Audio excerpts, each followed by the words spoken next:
Speaker ni boleh bagi hampa efek 360 degrees surround sound. Dia datang dengan subwoofer sekali tau. So atas ni tempat kita charge lah. Dan ni butang on off. Dan ini untuk dia nak pairing. Kalau kita letak kiri dan kanan benda ni, dia memang bunyi dia padu gila lah.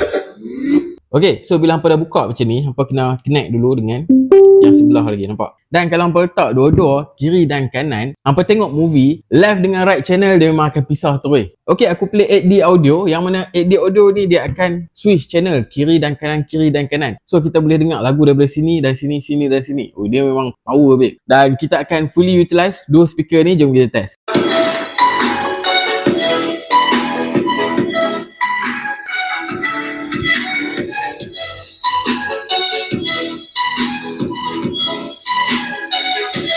Hampa mungkin tak perasan lah sebab hampa duduk dalam video kan. Tapi bila duduk di depan macam ni, hampa akan dengar bunyi kanan kiri dia berubah-ubah. So kalau hampa nak buat tengok movie, memang macam dalam pengwayang babe. Check out beg kuning guys.